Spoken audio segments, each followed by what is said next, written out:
Sampai era Boruto sekarang ini, mungkin kita sudah disajikan para shinobi pengguna kemampuan spesial. Contohnya di sini adalah teknik berpedang. Masalahnya, kemampuan ini dimiliki oleh banyak ninja hebat di masa lalu. Nah, terus apa sih perbedaannya dengan para samurai?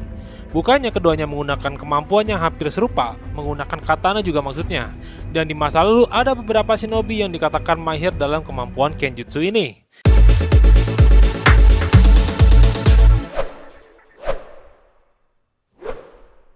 Halo bro, balik lagi dengan channel Daftar Review TV. Nah, kali ini kita akan membahas mengenai bedanya shinobi pedang dengan para samurai sampai era Boruto sekarang ini. Pertanyaan ini kembali mencuat karena di era Boruto terdapat nama Genin Tsubaki. Ya, dia adalah siswa pindahan dari negara besi. Kemampuan Tsubaki jelas adalah teknik berpedangnya, tapi lebih tepatnya ia menyebut sebagai seorang samurai. Menurutnya, seorang samurai harus percaya akan kemampuan berpedangnya. Lalu apakah dirinya sudah terbilang mengesankan penampilannya?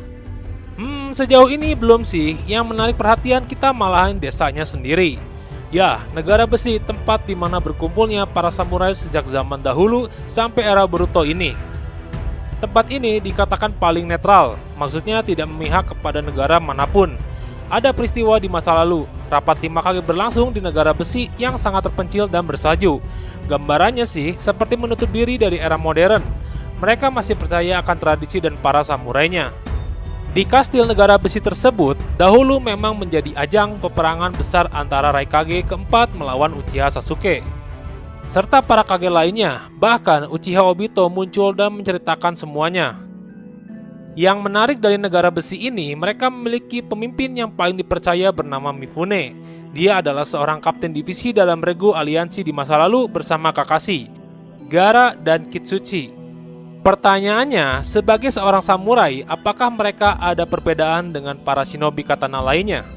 Oke, jadi gini, kan dalam dunia shinobi ada banyak sekali para shinobi pengguna kemampuan berpedang.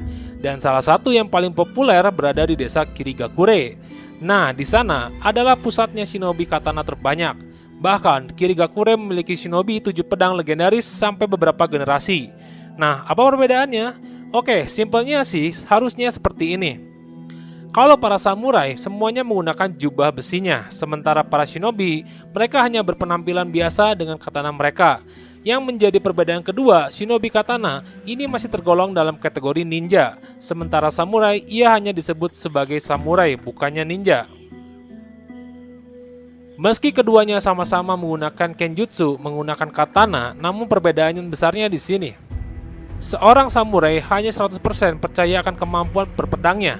Dalam artian, mereka jarang memiliki 1 atau 2 elemen dasar tambahan untuk memperkuat kemampuannya. Sementara bagi para shinobi pedang, mereka masih memiliki kemampuan ninjutsu atau tipe sensor. Mereka bisa menggunakan katon, raiton, atau bahkan suiton khas Kirigakure. Jelas ada perbedaan besar dari mereka. Nah, sekarang gini, siapa saja sih para ninja pengguna kemampuan kenjutsu terbaik dalam sejarah shinobi? Ada beberapa orang tentunya. Kita akan bahas secara acak dan nomor bukanlah kualitas.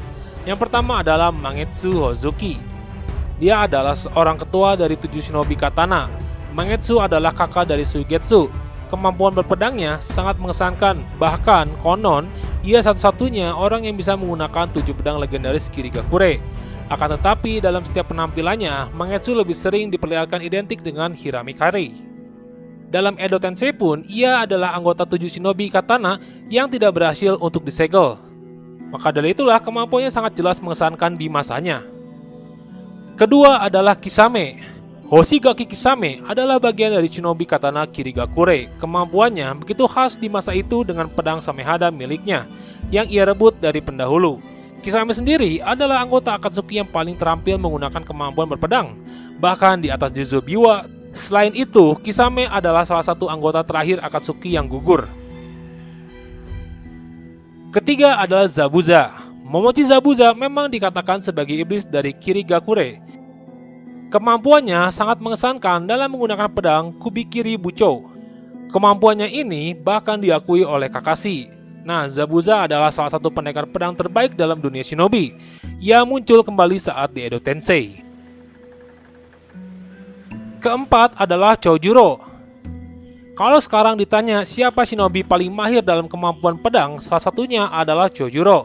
Bahkan bagi Kirigakure sendiri, Chojuro mungkin berada di tingkatan tertinggi saat ini. Kemampuan Chojuro sangat mengesankan karena ia juga bagian dari shinobi katana. Kemampuannya adalah mengendalikan Hirame Karai, bahkan bisa membuat pedang tersebut terbelah menjadi dua. Mungkin di masa depan nanti, pedang Hirame Karai akan diturunkan kepada Karatachi Kagura. Kelima adalah semua anggota shinobi katana dari tiap generasi. Oke, secara keseluruhan, para 7 shinobi katana semuanya dikatakan mahir dalam kemampuan berpedang. Mereka sangat percaya akan skill berpedangnya yang sangat cepat dan berbahaya. Para nama-nama populer masuk dalam tiap generasinya, dari mulai Mangetsu atau bahkan sampai yang terakhir. Masalahnya, di era Boruto belum terlihat jelas seperti apa generasi terbarunya. Selain nama-nama Kirigakure tersebut, ternyata para pendekar pedang juga diisi oleh para orang dari negara lain loh. Keenam adalah Killer Bee. Nah, orang yang satu ini adalah kemampuan berpedangnya cukup mengesankan, di mana kemampuan Killer Bee terbilang aneh dalam berpedang. Ia menggunakan lebih dari 2 pedang di tangannya. Ada beberapa adegan ketika ia menghadapi tim Hebi di masa lalu. Kemampuan berpedangnya dikatakan gila oleh Karin serta Suigetsu. Selain itu, di masa lalu Samehada pada akhirnya juga menyukai Killer Bee dan ia digunakan beberapa saat sampai konflik shinobi keempat. Kemampuan Killer Bee sangat mengesankan. Cuman masalahnya, jam tayang Jinchuriki 1 ini di era Boruto masih sangatlah sedikit. Ketujuh adalah Omoi. Nah, Omoi adalah murid dari Killer Bee. Ia juga mahir dalam kemampuan berpedang, bahkan di masa pertempuran shinobi keempat.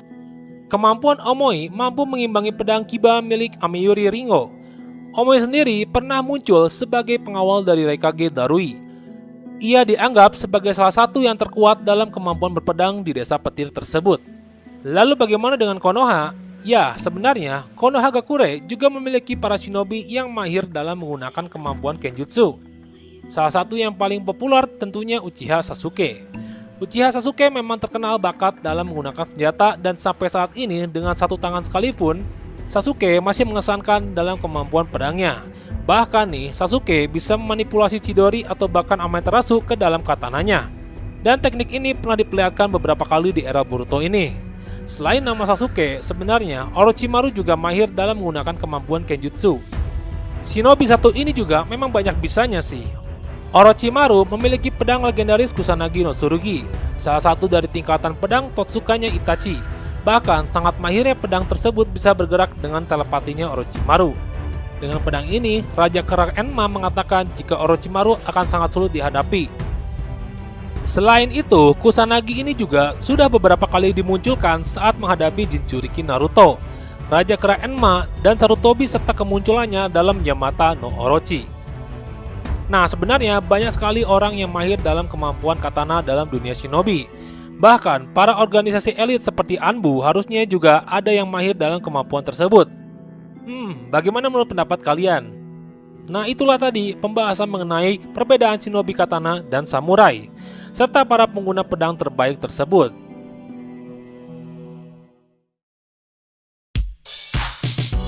Oh ya, kita mau infoin juga nih. Kalau kalian mau beli produk anime macam jaket, kaos, dan yang lainnya, kalian bisa kunjungi official marketplace kami, namanya Daftar Review TV Shop. Nah, ini udah tersedia di Tokopedia serta di Shopee. Dan untuk akun Instagramnya, kalian bisa kunjungi dengan nama hanzomaru.id. Nah, ini untuk akun Instagramnya. Dan bagi kalian yang ingin custom case HP, mau desain anime atau produk apapun, kalian bisa kunjungi akun Instagramnya dengan nama drtv.customcase. Informasi selengkapnya kalian bisa cek di sini, kalian bisa japri di sini, dan kita sudah taruh link semuanya di deskripsi video Daftar Review TV. Oke, kita lanjut pembahasan. Terima kasih telah menonton video kami, jangan lupa like dan subscribe jika menurut kalian video kami bermanfaat. Sampai bertemu di video selanjutnya, see you next time dan bye-bye.